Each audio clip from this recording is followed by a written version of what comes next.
Hello, good morning, everyone. Let's continue from where we stopped previously, where we are going to continue on with the mole concept and stoichiometry. So, we're going to begin with the definitions of what is empirical formula. So, empirical formula is defined as the elements that are present in the simplest whole number ratio of their atoms, whereas a molecular formula shows the exact number of the atom of each element in the smallest unit of the substance involved. Okay, so here are a few examples of the empirical formula and molecular formula of compounds. For example, if ethene with the molecular formula C2H4, so the empirical formula would be CH2 is phosphorus 5 oxide, okay, with the formula P4O10. So the simplest ratio will be 2 to 5, therefore empirical formula will be P2O5. In hydrogen peroxide, H2O2, the empirical formula will be HO. And finally, in ethanoic acid, you have CH3COH, which is actually equivalent to C2H4O2. So the empirical formula is CH2O. So there is a technique of how to calculate the empirical formula by using the masses involved. Okay, so for example, a saturated hydrocarbons, a hydrocarbon which contain only carbon and hydrogen, contained 82.66% of carbon by mass.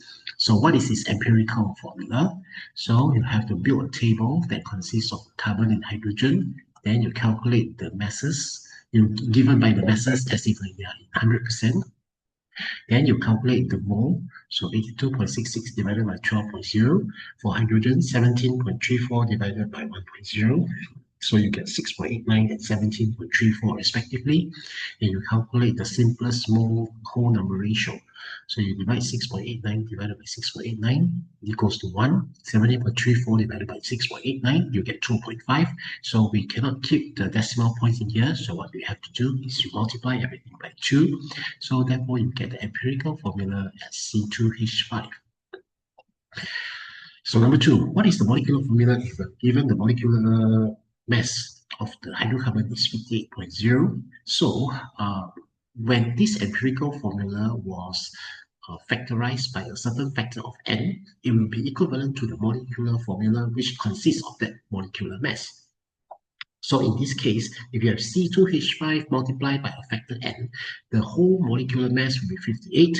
So you calculate the molecular formula of the empirical formula. So the molecular mass of the empirical formula will be 12 times 2 plus 5 times 1 multiplied by n equals to 58. So your n is equals to 2. So your molecular formula will be C2H5 power of 2, therefore C4H10. Whereas in the second example, ester is the main chemical substance applied in perfume. In analysis of determining the molecular formula of the ester, it is to say that this ester contains 54.5% of carbon, 9.10% of hydrogen, 36.4% of oxygen. Given the molecular mass of the ester is 88.0, determine the molecular formula of this ester. So, as usual, you use the mass, mole, and ratio tables to get the simplest mole ratio. So, you have 54.5 divided by 12, which is equals to 4.542. 9.10 divided by 1, you get 9.10. And then 36.4 divided by 16, you get 2.275. So, you divide everything by 2.275, you get the ratio 1. 4.542 divided by 2.275, we get 2. 9.1 divided by 2.275, you get 4.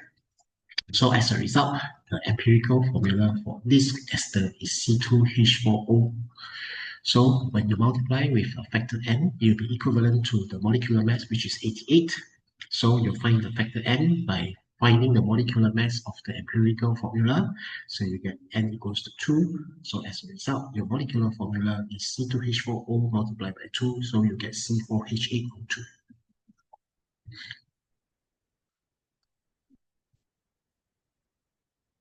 Okay, then we have a look at the chemical equation and stoichiometry. So what is the definition of chemical equation?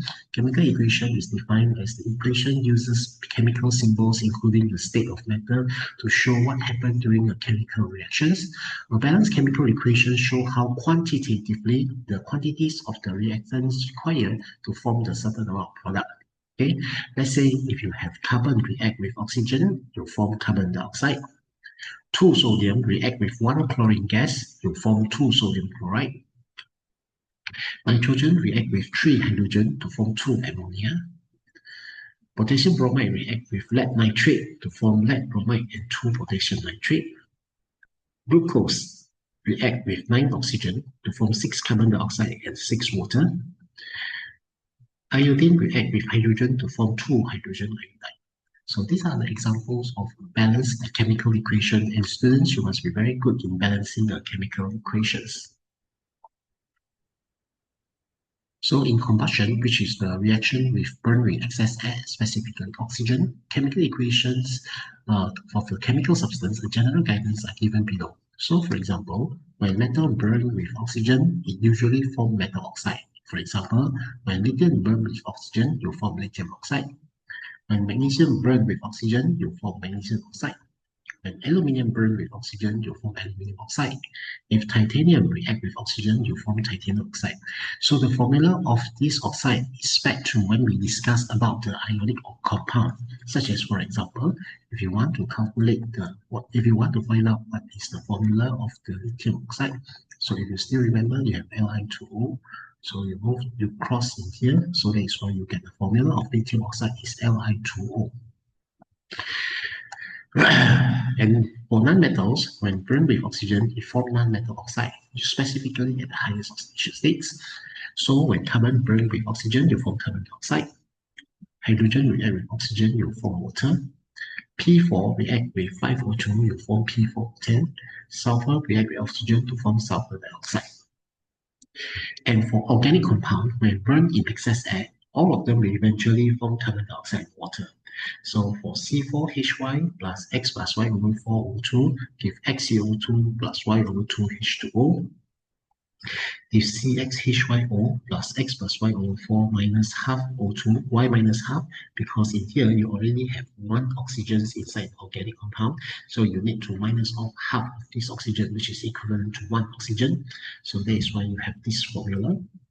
And then if you have CXHYO2, so please remember that you have to minus one oxygen from here, so that you get the balance formula of CXHY plus X plus Y over 4, give XCO2 plus Y over 2 H2O.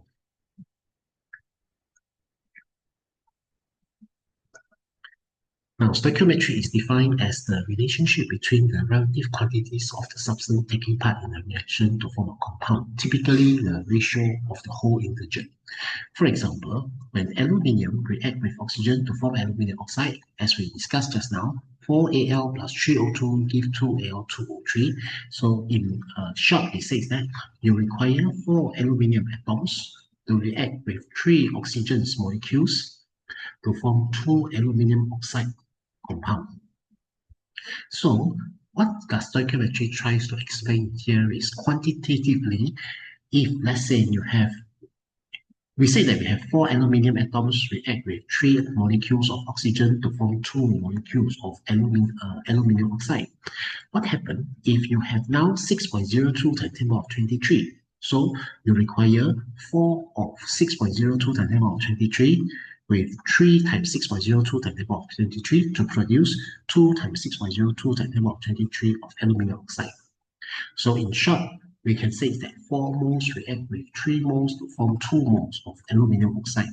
So let's say if we were given a specific, let's say, moles in here, if you have 0.8 aluminium, so you use the ratio methods to calculate for this case. So always remember, if you were to compare stoichiometrically from one substance to the other, the safest way to compare them is by using the ratio methods in here.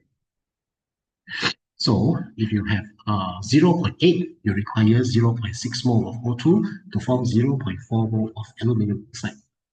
Okay, so the key here is if given quantity in any of the substances. So previously in the mole concept, we have already said that substance can be given in the form of number of particles, mass of the substance, volume of the solution, or volume of the gas. So you have to change all of them to become mole. Only then you can compare between the stoichiometry between reactants and also products in here, right?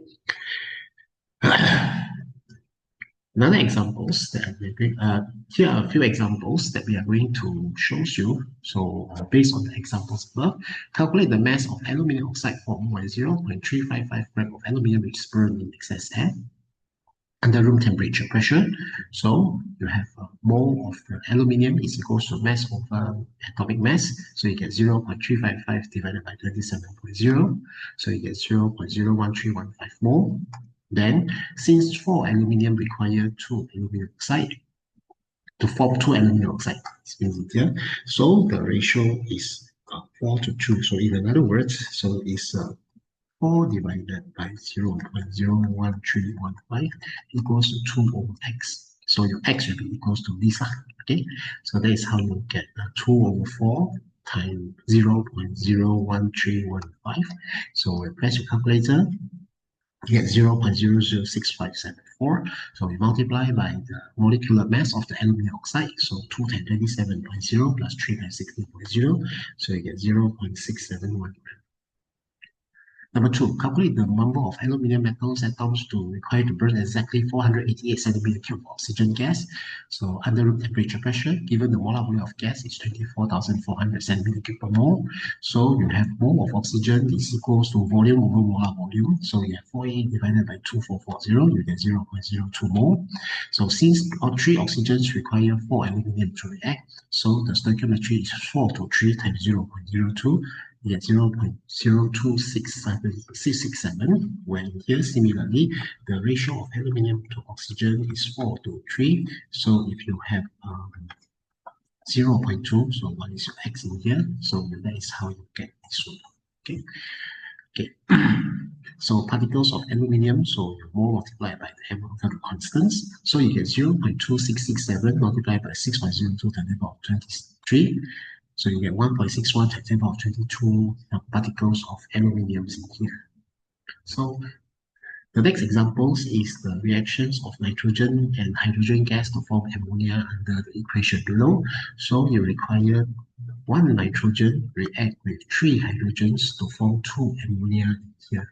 Okay, so if 1 molecule of nitrogens will react with 3 molecule of the hydrogens to give 2 molecule of ammonia.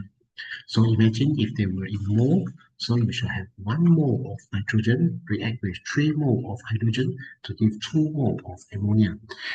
If you still remember when I introduced Avogadro's theory, where Avogadro's theory stated that under the same temperature pressure, equal volume of different gases contain the same number of particles. So it followed by any volume of the gases given is directly proportional to the number of mole of the molecule presence, where you have volume is directly proportional to the mole to here. That is why in this case, we can straight away compare volume to volume of gases. Okay, now this is only true for gases, yeah? So 1 volume of nitrogen react with 3 volume of hydrogen to form 2 volume of ammonia. In another word, if you have 1 mole of nitrogen, you react with 3 meter cube of hydrogen to form 2 meter cube of the ammonia in here.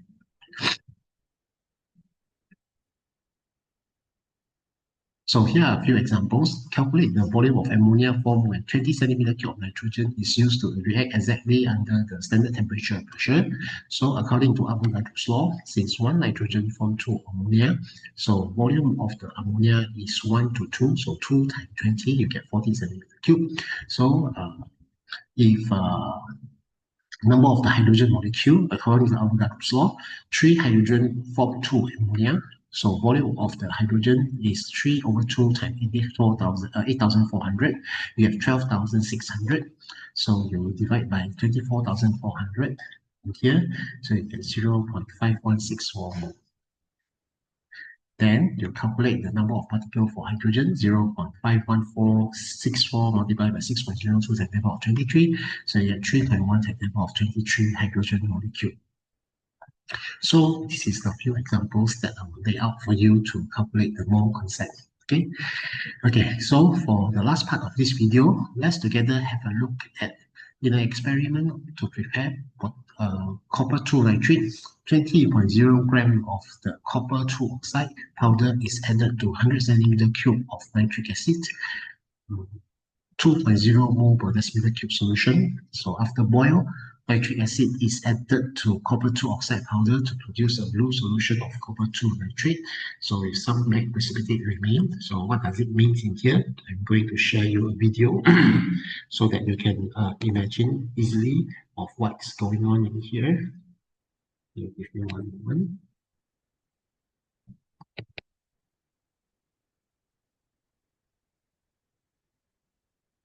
Okay, so if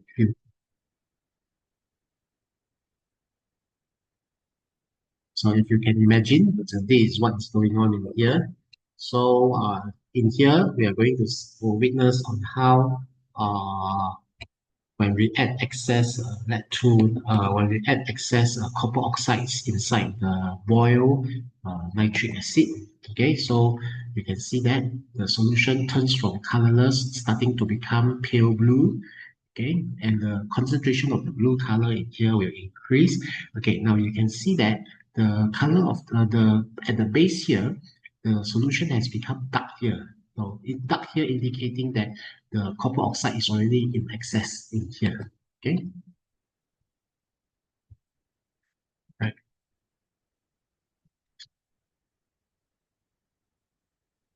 So from what you can see from the experiment just now, okay, you see that the base of the beaker has remaining black precipitate, isn't it? So it indicates that copper oxide already in excess. That means the copper oxide can no longer dissolve further inside the hot nitric acid in here. Therefore, we call this copper oxide as an excess reagent.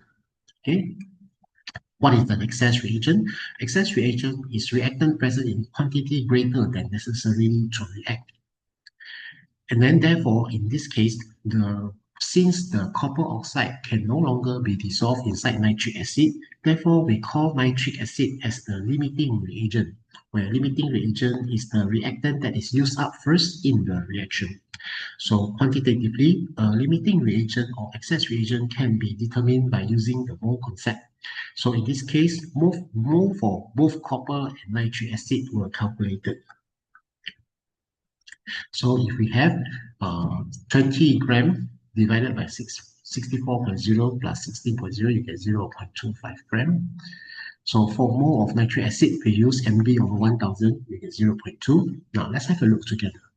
So from the angle of copper oxide, since 1 mole of copper oxide react with 2 mole of nitric acid, according to the equation, CuO plus 2HNO3 give 2 CuNO3, 2 plus H2O.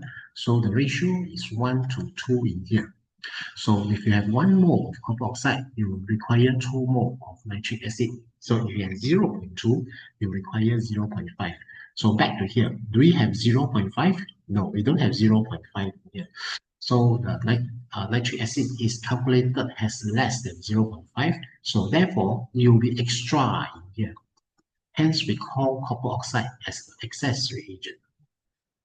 From the angle of nitric acid, so since 2 mole of nitric acid react with 1 mole of copper oxide, so 0.20 mole only requires 0.1 mole of copper oxide. Do we have 0.1 mole? Yes, we have more than that. We have 0.5 mole of this one. So therefore, we say that this nitric acid is the limiting reagent. Okay, so the amount of the limiting reagent present at the beginning of the reaction will actually determine what is the theoretical yield of the reaction. The theoretical yield is the amount of the product that will be result if all limiting reagents are reacted. That means if 100% reacted. Therefore, theoretical yield is the maximum obtainable yield calculated by balance equation in stoichiometry. However, in practical, the actual yield or the amount of the product obtained from the reactions in laboratory is always less than the theoretical yield. So therefore, we have a we have a concept of percentage of yield, where percentage of yield can be calculated by using where you have percentage of yield equals to actual yield divided by theoretical yield times 100% in here. Okay.